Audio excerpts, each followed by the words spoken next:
Hi Tim, can you hear me? We can hear you, yes indeed. You're loud and Great. clear. I just can't turn on my camera. I've got quite an old computer and it sometimes glitches. So Okay. I'm afraid you won't be able to see me, but at least I can talk to you.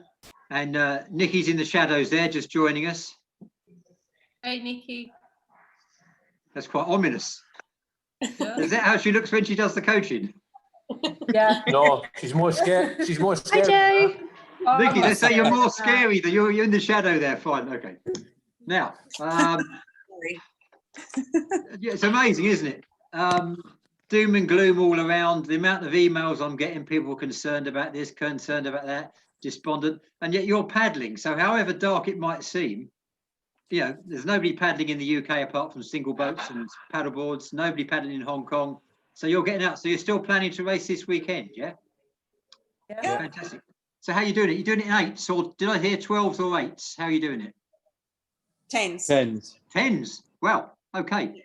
Is that 10s in a 10 boat or 10 in a standard? 10 in a standard. Oh, right. So they've got some sort of separation.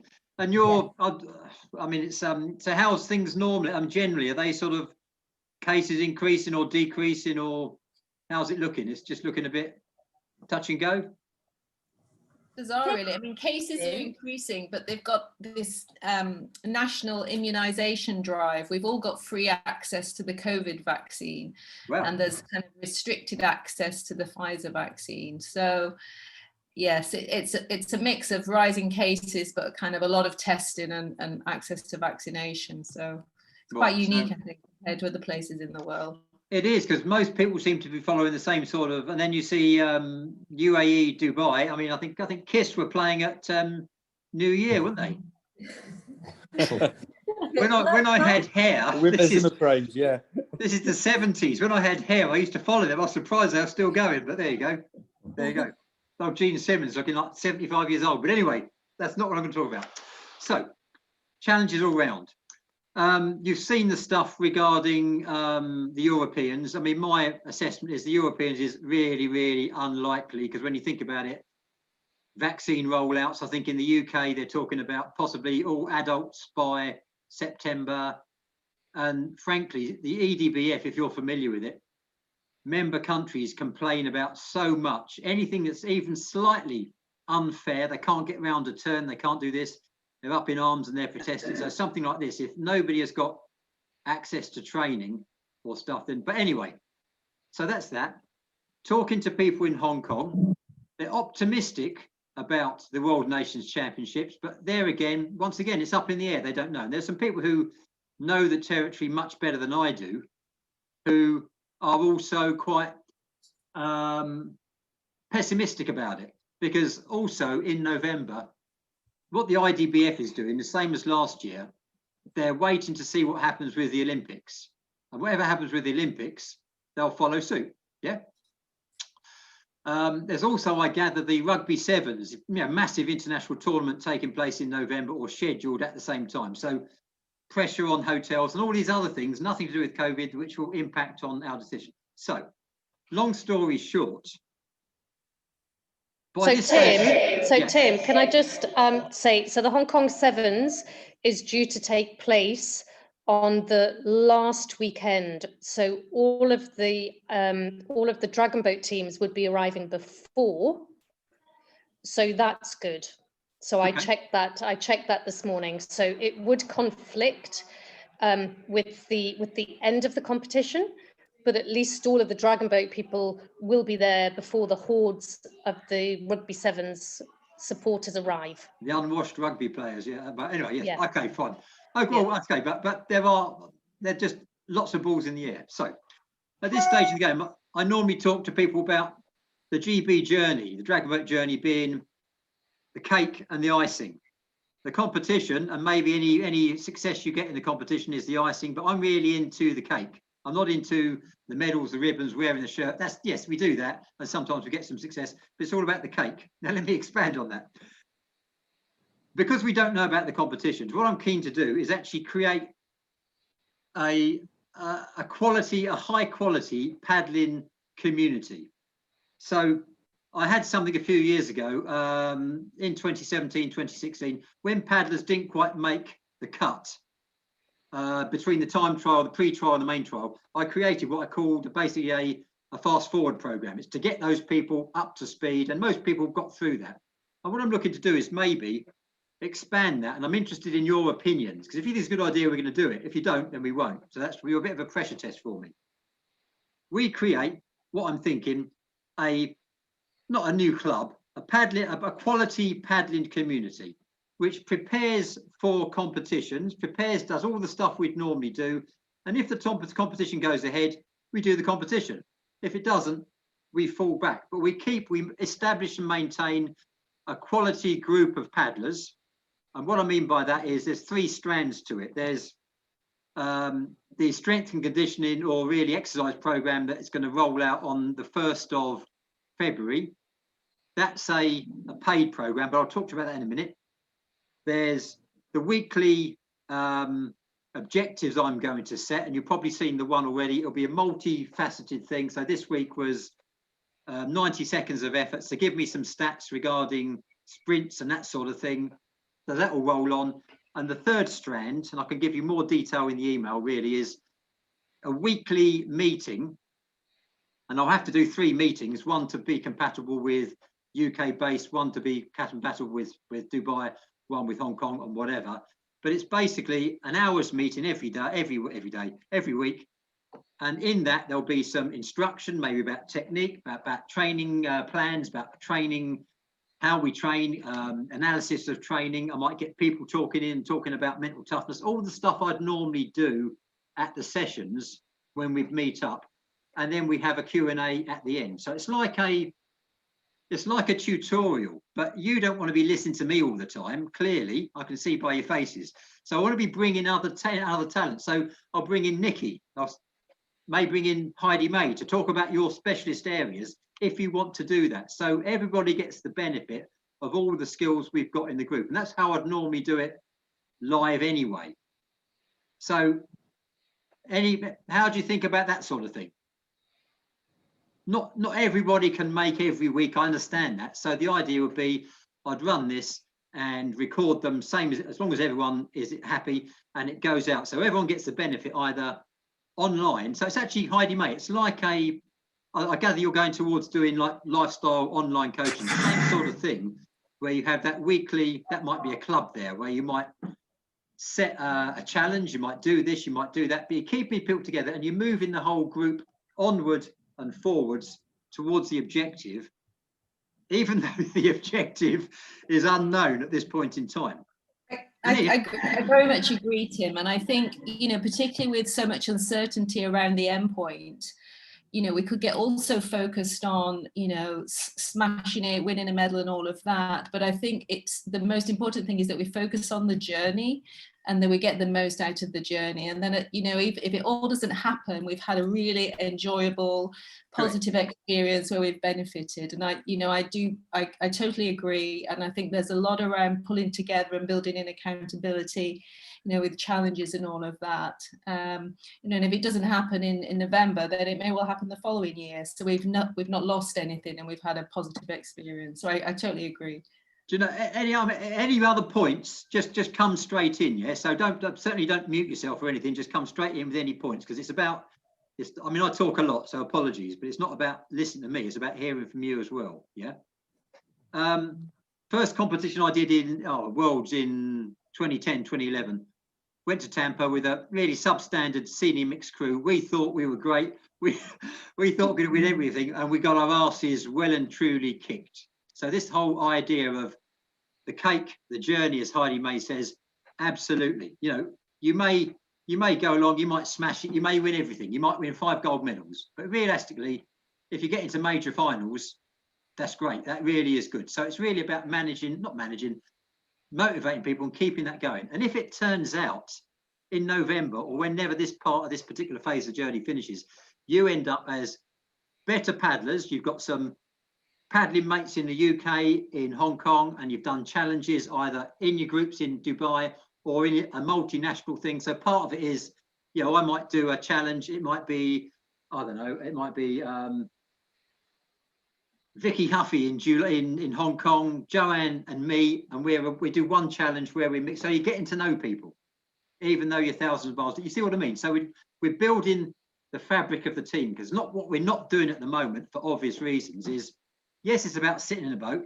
It's about working together. It's gelling the stroke and how we do it, but also blending the team and knowing if Paul is better in front of James, is better in front of Deborah in a mixed boat, or not just that, but how we work it and all these things that we're missing out. So I'm trying to sort of build that, having never met most of you in person, and from a coaching perspective, never having seen you in a boat.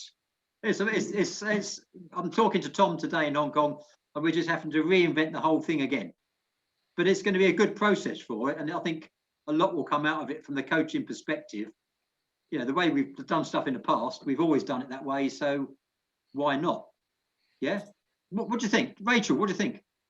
Give me your thoughts. It sounds like a good idea. It sounds good to actually meet other people, like from like the UK and from Hong Kong, so we can get training with them from a distance. It'd be good. It'd be good to meet them. Yeah, Joanne, any ideas? Anything? I'm not saying this is just my throw a shit in the fan. What I mean is a shotgun sort of approach. This is just some ideas, but it's not the definitive. And what's really important is, yes, I'm the appointed coach, but we are the team. And if I'm not drawing on the tens of years of experience here, when you think about it, across the whole squad, hundreds of years of paddling experience, I'm wasting my time, because I'm certainly not into the authoritarian, autocratic approach. Yeah. So any thoughts? Well, I like the idea of us all getting to know each other a bit better. Like if we could have a larger one of these meetings and on a regular basis, so that we get to know people's faces and familiarize ourselves with each other, and even learn from each other's skills. And so yeah, I'd like it to be regular. I think it's really important for us lot to gel and to have regular discipline and to feel a squad and to feel part of something. Yeah. And that even though we don't know what our goal is yet, I still would like us to gel and to feel part of the same journey. And absolutely. Does that make sense? Too much store is put in the shirt. It's a shirt. Yes, it's got red, white, and blue on it, and actually even the teams. But it's about the boys and girls in the boat. And when you think about it, when you're under pressure, that's what you're doing it for. Yeah. Later on, you're doing it for GB and blah blah blah. But actually, you're doing it for your mates in the boat, and that's what it's about. That's what will pull that performance out. It won't be the fact that I'm wearing a Union flag. Like when you're swinging the lantern, when you're 70 years old, it is, and hopefully looking at a few medals. But when it comes to it, when push comes to shove, it's what I do, and I'm working for Heidi May, I'm working for Nikki, I'm working for, and I've got to say, Michelle, I've told Michelle this story. The best, by far, absolutely, by far, the best Cox drummer I've ever come across is that young lady down there, Michelle. And in the world, the Premier 500, our last competition in Kunming in the Prems, Michelle. Michelle is a very ladylike lady, very quietly spoken, and yet the amount of swearing she was doing going down that 500-meter course, we were working for her. She was absolutely pulling that competition, pulling that performance out of us, and that's what you're doing it for. It's what's inside the gunnels. This stuff. I don't need to tell you this. So absolutely that. Deborah, what do you think? I think all of us are very keen to actually really lock into whatever you set for us. I think we're all ready and waiting. I am, and I know everybody else is just waiting for we want to just commit to a program, and that's what I feel anyway. I just want to get cracking. Yeah, I think we've done a really good job so far, with Nikki steering us, and we've tried as much as possible to get on the water when we can and when we can get the numbers up. So I think we're in a really good place as a group as a team. So we're all kind of chomping at the bit, I think, to take it to the next level. Which is brilliant. Any other thoughts? Tom, Michelle, both Michelles, James, thoughts? Paul, Christine? Christine. For sure. I think there's it's still a long journey ahead. There's lots of challenges on the other call in you know, the unity is important, and I think also at the end of the day as well, when we're going for a competition, it is important that even if we don't know where the goal is, we're trying to improve all the time. And you know, the good thing here is there is competition at the moment in time. So even as a club, we are all working hard, and I think with the group we have here between Barracudas, the Diggers, and Dragonfire, you've got 3 clubs there that do work hard as well within their own clubs to try and win races. So you've got a good group together. I think what we will need to set out personally is, you know, if we're going to go and whenever we go, it's about trying to be the best you can be. Of course, you won't win medals, but there's nothing worse to go and thinking you could have done better because you could have done better in your journey. So we've got to make sure we knuckle down and understand at the point you know what's going to happen, what does that end look like and what should we look like? That's what I'm interested in. Yeah. So I think we're talking the same language, whether we're talking about cakes or end goals or whatever. But just to your point exactly, another thing I got from Tampa was a fortune cookie, and it said, "True courage is moving forward when the outcome is uncertain." That's a fortune cookie. It's true, isn't it? So the bottom line with this is, if we don't have an objective, what we're going to have to do is focus in on smaller, shorter term objectives, which also are still the same building blocks. So whether it's going to be, okay, there'll be weekly objectives. Okay, I'll set some stuff, and then Tom will come with his program, which is going to be based along, we spoke this morning, along a strength and conditioning program of sorts, which will have other competitions as well. Not everyone can do everything all the time, because I appreciate you've got your clubs and your lives as well to go on as well. So it'll be, I won't set a tariff, I won't say 80%, but the idea is to make it as interesting and diverse as possible so people want to do it. And that's really for myself and you and Nikki and Lee in Hong Kong and Tom in Hong Kong to come up with something that you're going to say, actually, I'd prefer to do that rather than go for a 10-mile run by myself. You see what I mean? That's our challenge, and anybody else who's got any input. So it's not a closed group, and that's really important. It's not a Chinese parliament, all due respect to the Chinese Communist Party, but it's, we've got to draw from your skills and experience as well. Yeah. So Nikki, it looks like we've got it set out there. So what we've got to do is write a program. Well, we've got to, but before we come, how are you finding the practices? I appreciate not all the drills are everyone's favourite, and there's loads of them. But do they? I hate this term. Do they make sense? Yeah, no, I mean, they're doing well. I mean, we do what we can, weather permitting. We've had a couple of windy afternoons and things. And then you have, as you know, pull out a plan B card and change things up a bit. But other than that, I mean, everyone's been eager beavers and just getting on with it. It's been great. What we've been sort of, I've been chatting to Nikki offline about is introducing a one-to-one program and how we're going to do that. Now, I appreciate there's not that many people with single boats. It's just a case of working out how we're going to introduce it so people understand what we're aiming to do. It's not ostracizing people. It's all about you, the boys and the girls on the boat, improving. Therefore, the whole boat improves. But as I say, how we implement that, we'll discuss that and make sure it's right. I mean, it's not getting on your case. It's about us improving as a team and your contribution and my contribution to the team. So that's coming in the pipeline very soon. But of course, you can't deal. What happened is when you do one-to-one, you may have done this already with stuff. Say I'm talking to James, and I might be talking to James today. I might give James, or Nikki might give James 3 or 4, call them action points, call them whatever you want, but they're points to work on. And then next week it will be Tom, next week it will be somebody else, and then eventually it will come back round to James. So you're working on the team stuff, you're working on the drills, and when you're paddling, you're working on your specific action points, for want of a better term, as well. So it becomes more of an integrated program. You see what I mean? So say by this stage, normally we'd have met up and I said, right, Heidi, you're doing this, you're doing that, blah, blah, blah. Can you try this? Can you try that?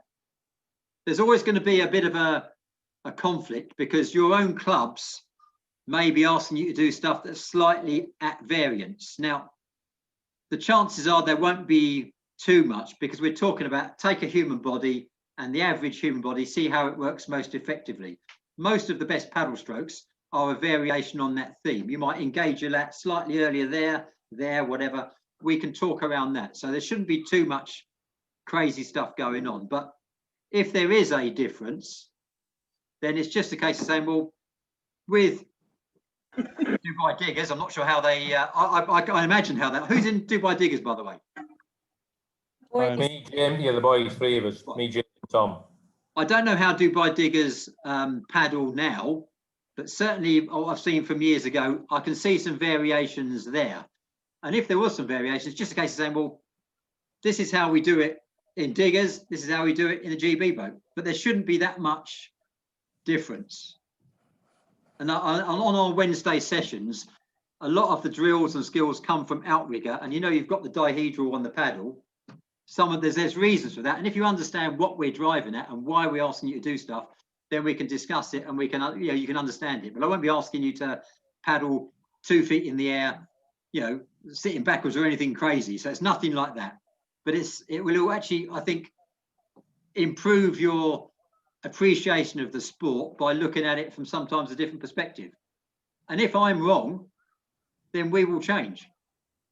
You see what I mean? So it's not a, and I've got to say, the way I teach it now evolves over time, like any coach. You know, you have to evolve because things change over time. So, you know, it's fairly set, but it's not set in cement, so to speak. Okay. So does that sort of idea regarding the 3 strands, or the, I'm calling it, I used to say 1 team, 1 focus, 1 aim. I don't actually know what the aim is. So we'll say 1 team, 1 focus on Wednesday or something. I'll give it some hopefully catchy title.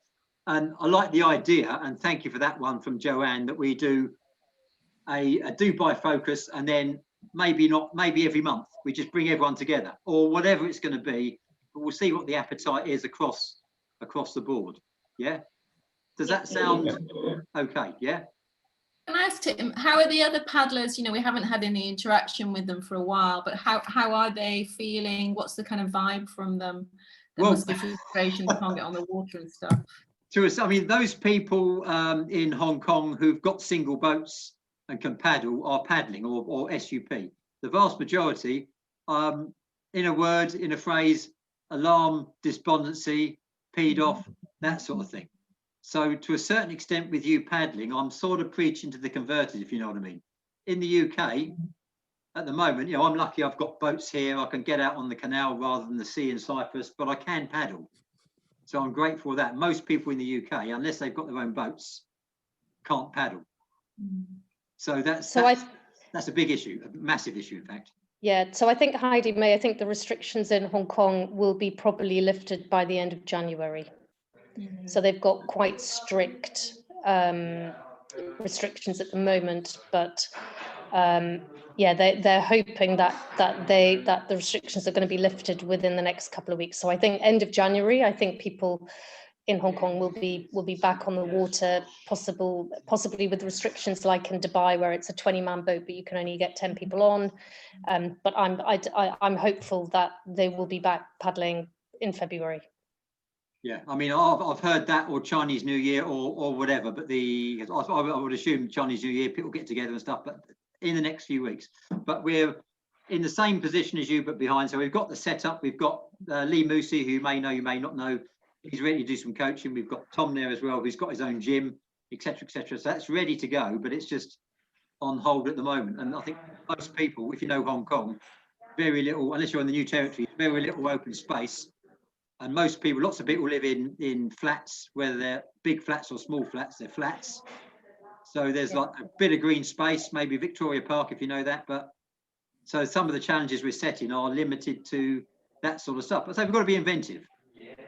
So that's the name of the game. So UK, similar sort of thing.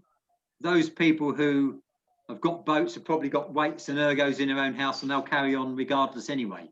But it's not really them I'm talking to. It's those who've got the more restricted side of things. They can only paddle in clubs, etc., etc. And there's no prospect of clubs opening in the UK. And they're talking about, the BDA is talking about getting elite sports status. It's pie in the sky because it's not going to happen. You know, but it's worth pursuing those things.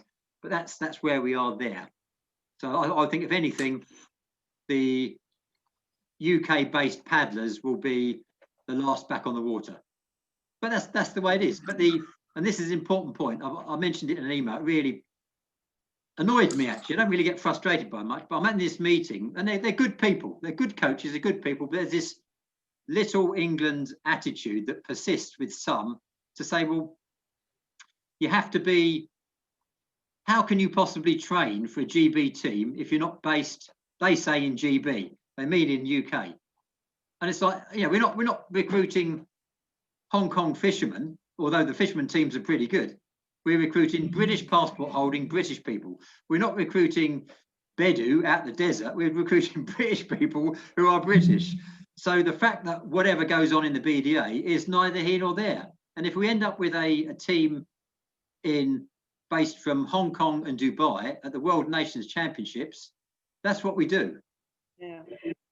There's no and actually, and actually, Tim, we have an advantage because Dubai and in Hong Kong, we all live so close to each other. Yeah. So, if need be, we could get out in a boat 3 times a week for 3, 4, 5 months before the championship. In the UK, they can't do that because everybody is scattered across the UK.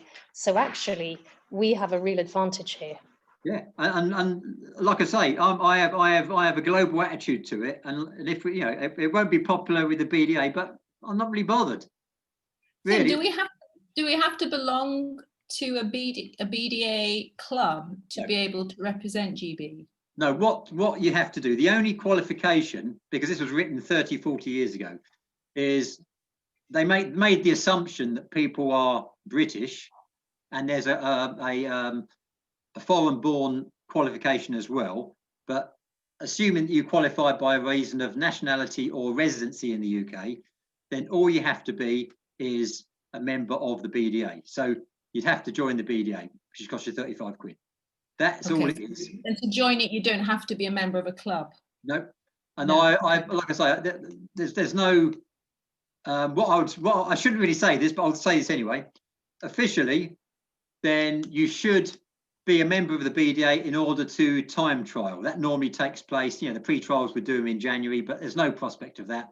And it's 35 quid, but after August, it's 20 quid. So I wouldn't rush to become a member of the BDA, but in order to represent GB and do a trial, and the reason for that qualification has got nothing to do with anything apart from the fact that if you do the trial, you're covered by BDA insurance.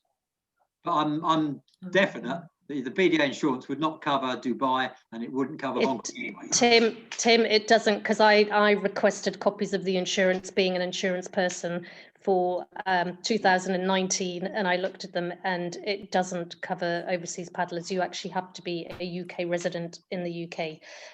But Heidi, mate, it literally is a form, which, I did all the BDA forms for Tim back in 2019. It's a form you fill in, you pay your fee. It's really simple. It's a really simple process. I just wondered whether it was going to be a hurdle for us to. No. Not at all. Not at all. It's admin. Okay. And in fact, now it's slightly better because they've got it's online process anyway. So all you'd end up doing is, because the BDA being skinflints, frankly, am I recording this? Yeah. You just put your UK address, as in if you've got a UK address, otherwise just do it care of me, and I'll just send it out. So you see, that's not a problem at all. And the only time it really comes into play is as and when teams are selected. Then there's before the BDA executive council ratify a team, they leave it to us as the selection people, the coaches, to decide on the standard. But then you have to be a member of the BDA in order for the team to be ratified. So that's the point at which you join. And because it's online now, you could say, let's run the time trials tomorrow. We run the time trials. I don't know, Tom gets through, I don't get through, Tom joins, I don't. You see, we can manage that within the team. So that's not a hurdle. And the whole basis of my application is GB is global, and I will be actively recruiting people from anywhere on earth. There is a GB person who qualifies to paddle. So and they've accepted me. They may have not read the small print, but they've accepted my my application on the basis of that. So they can step back and they won't. So that's fine. Another question, Tim. Is there much interaction between you as the senior coach and the Prem coach and the athletes? The only reason I ask is that I don't know for sure, but I'm aware that there are some athletes here in Dubai who are eligible or trialing for the Prems. I was just thinking, you know, we've had it in the past where we've been short on numbers on the boat and stuff, and thinking, you know, could we team up with that group? Is that appropriate, or is, I don't know what, like, yeah, yes, it is appropriate because it will make you a better paddler. So that I've got a very open attitude to it. My view is that after 2017, I wouldn't say we got away with it. In 2017, we had quite a broad age range in the Premier team, and we got into every major final. We came last in every major final. We got into every, this is the open team, got into major final. The girls won a medal. Yeah. The standard has since gone up massively. So if you look at the worlds in Pattaya, the 200 meters, open 200 meters was lost. Final place, Italy, in 43 seconds. I've done a few 44s. I've never done a 43 in a dragon boat. So the standard has gone up massively. And what you'll find now is the performances we were putting in, you know, 201, 159, 158, 155 maybe, that was the preserve of Prems, whereas that is now the preserve of Senior A. So my point to the BDA is that we need to be getting people more in their age groups. That's not got much traction. So there's a number of senior category people, including most of the coaches in the Prems, who are actually Senior A. I know because I coached most of them. I think that's a short-sighted thing, but my attitude is be open and inclusive. Don't have a small silo mentality. But at the end of the day, paddlers, it's an amateur sport. Paddlers can have the right to choose. So our job is to make Senior A more appealing. But everyone, to a certain extent, will play. You know, the lottery side of things. Should I be in the Prems, whatever? I mean, okay, I think the BDA should take a lead on it, but they don't, so that's fine. So that's. But yeah, I mean, people do. But if this is a more appealing group to join, then that's for the coaches to make it more appealing. But you know, I can't see the point of somebody of my age, 59, being in the Premier team. Yes, I could probably get in the Premier team. Even being the Senior A, it should be for young bucks like you and Buck S's. You see, that's the way it should be. So if I get in, it's as an afterthought. But I'm not doing this so I can hang on to the water wagon and get in the team. I'm getting it so everybody in the boat is faster than I, and I cannot get in the boat, and I'm not going to stop training. So that's the way I look at it. But anyway, that's by the by. So I'm not sure that answers your question, but yes. But I think if we can engender as much, not cross-pollination, but certainly cross-party, cross-squad working, yeah. I think that's the way ahead. It doesn't happen at the moment in the UK. It's very silo working.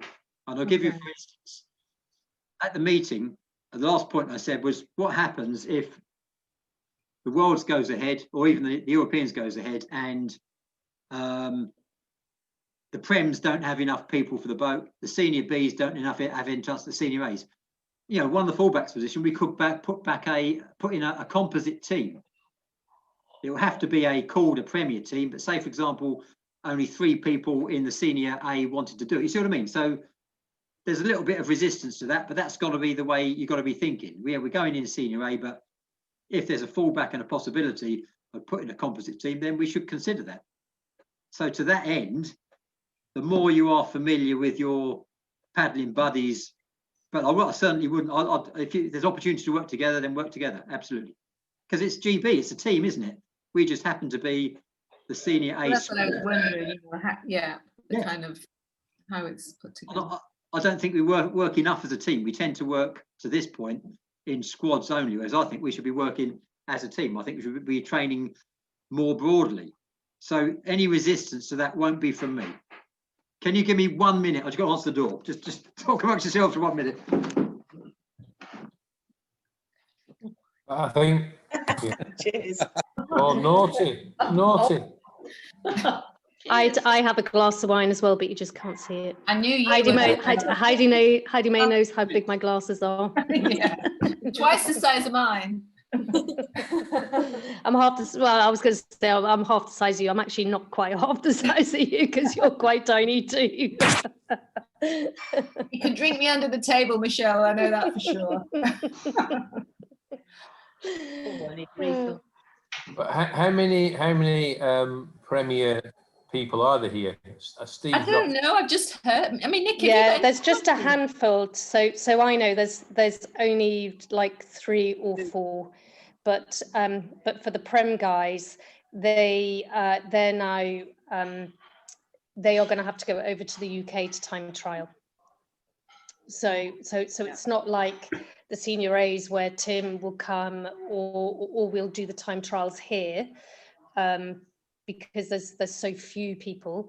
The Dubai-based paddlers will have to go back to the UK to time trial, and that's the major difference. And that, you know, and they're going to have to go back to the UK to train as well. And the thing is that they obviously train on a Saturday and a Sunday once a month. That's how they get together, because obviously they're having to get people from all around the UK to a certain place, and they move it around. Sometimes it's in Liverpool and it's, you know, wherever.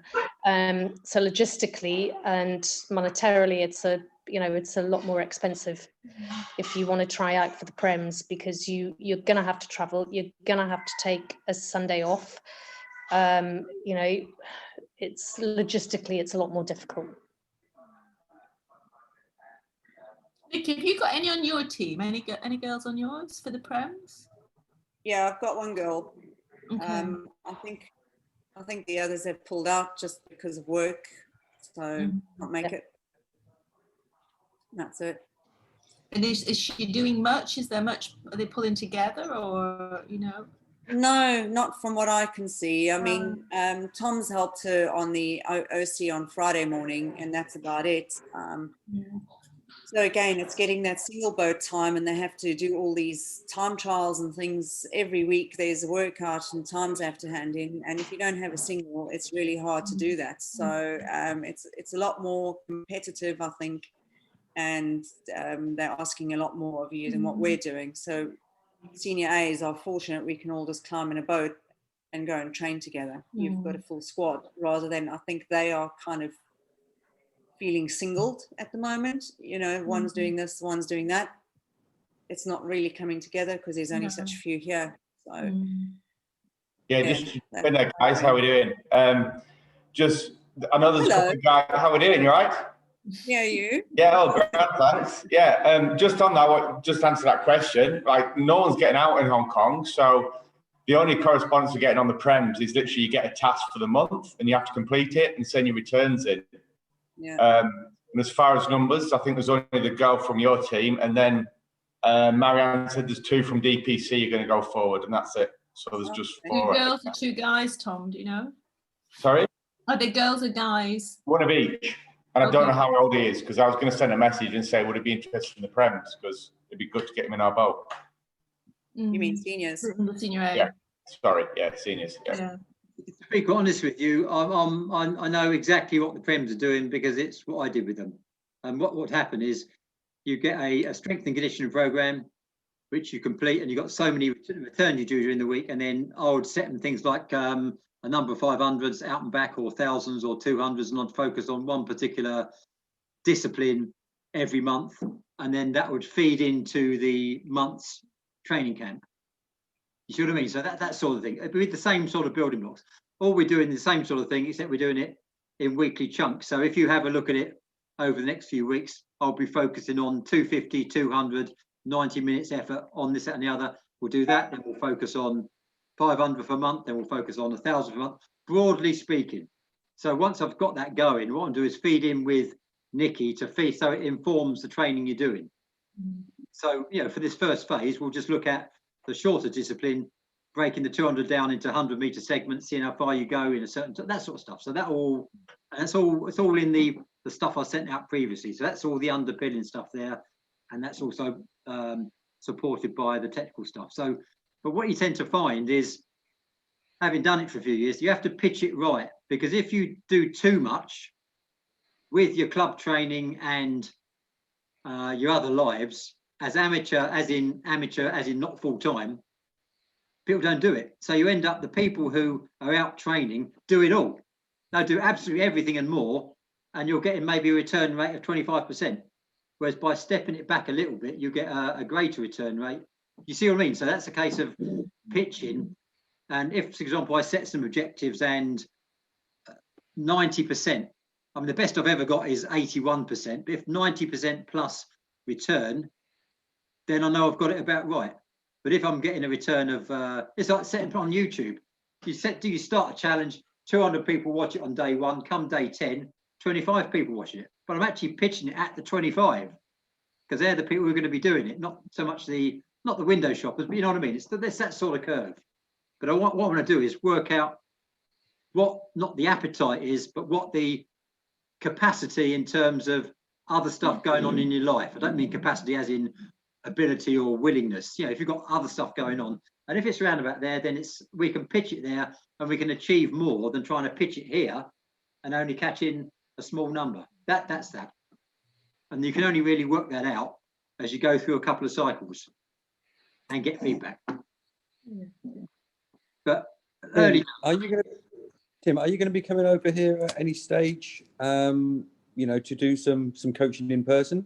I've been waiting to come since October. I keep getting defeated by something called COVID. Yes, I mean, yes, certainly.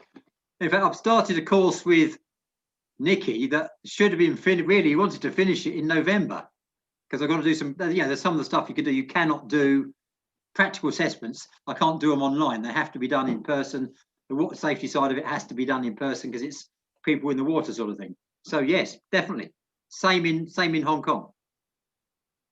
So it's not, I don't want to be a virtual presence.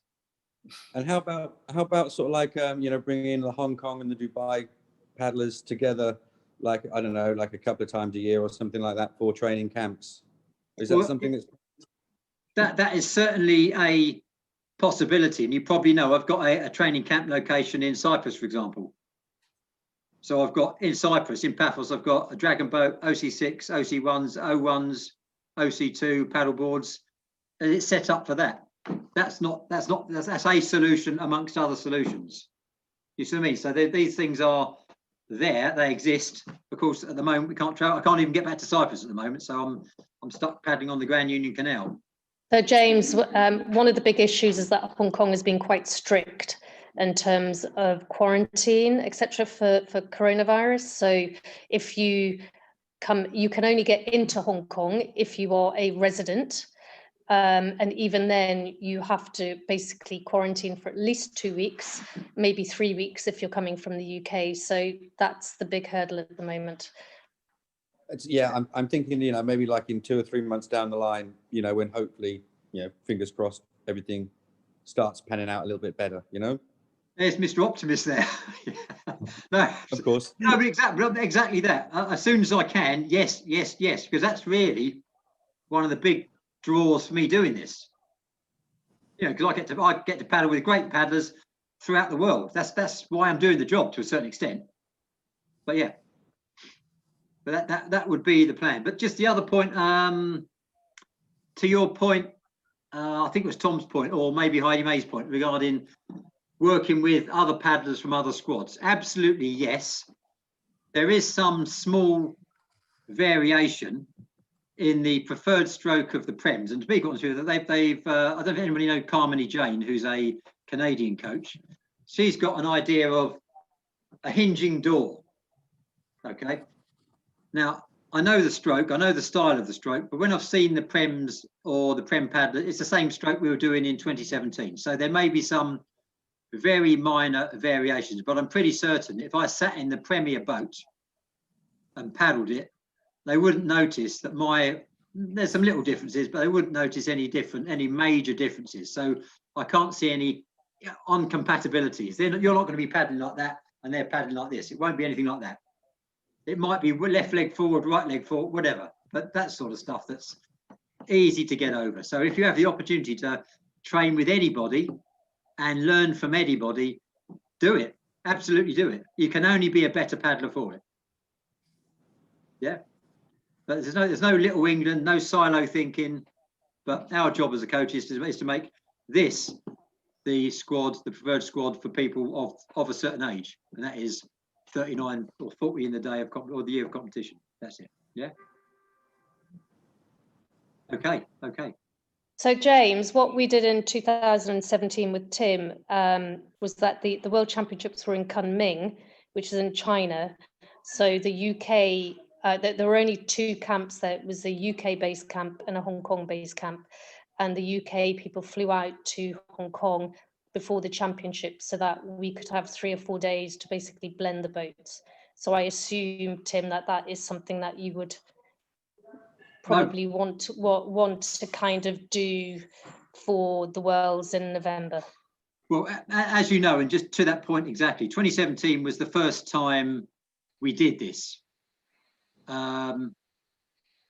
So I'll pretty much do the best points of that, but I'll try to get people together ahead as an advanced camp as well.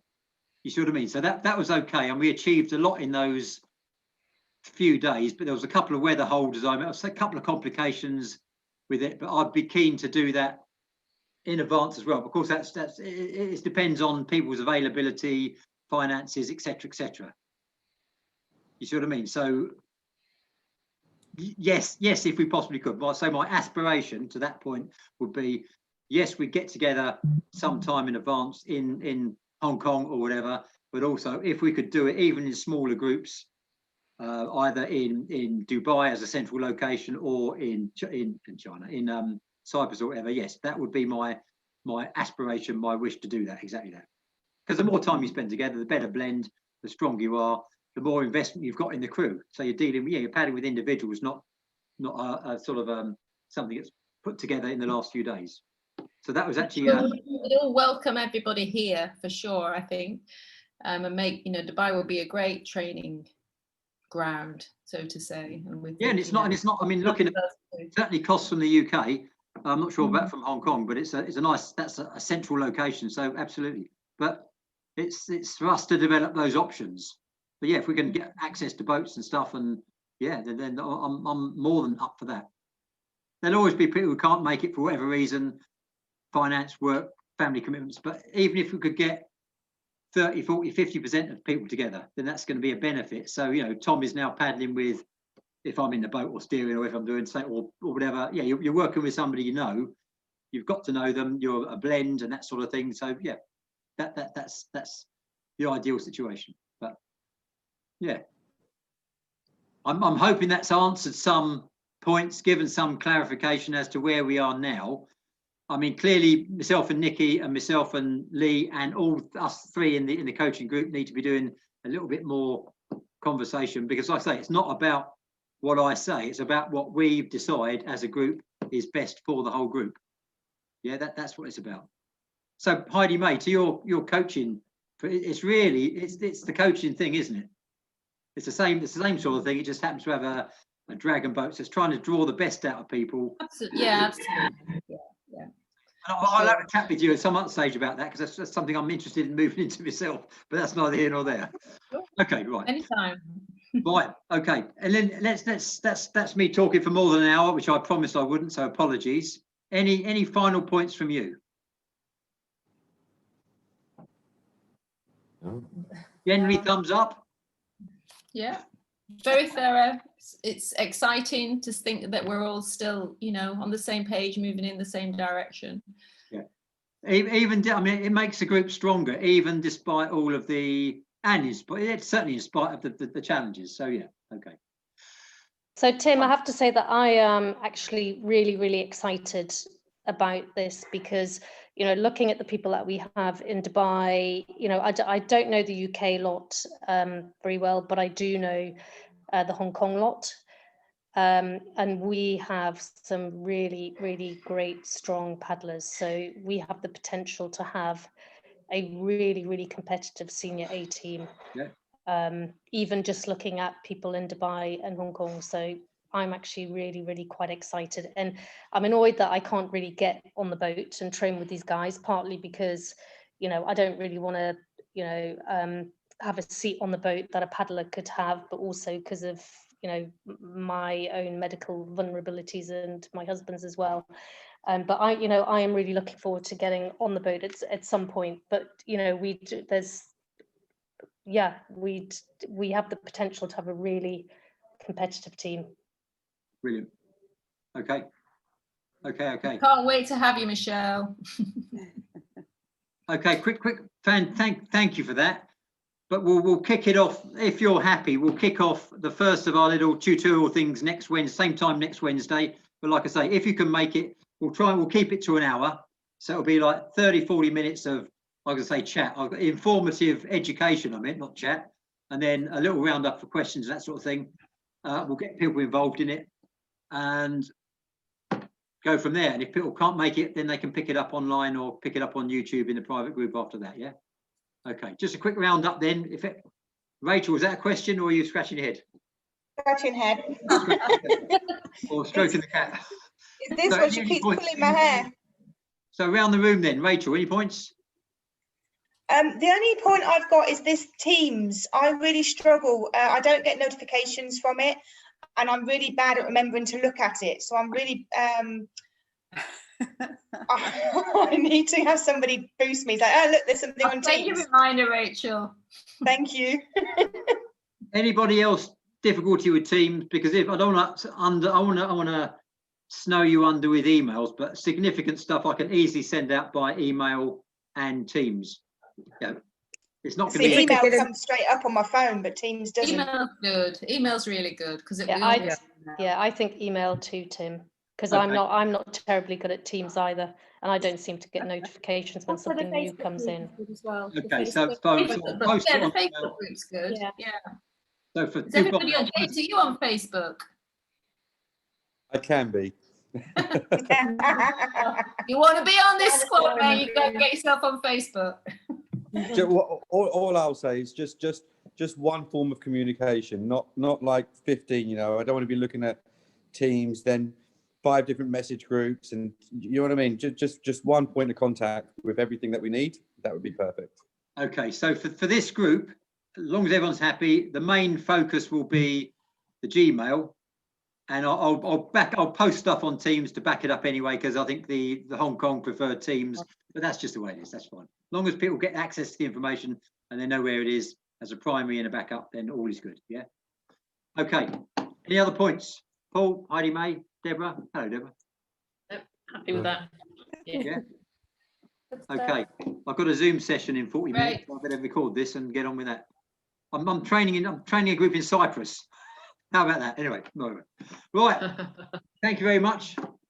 Thanks, Tim. See you soon. Thanks. And I'll send some stuff out about this week's objectives and crack on from there. Thank you very much. Thanks, Tim. Thank you. Bye. Bye. Thank you for organising, Michelle. Bye. Cheers. Bye, guys. See you soon. Bye. See you. Oh, good luck at the racing as well.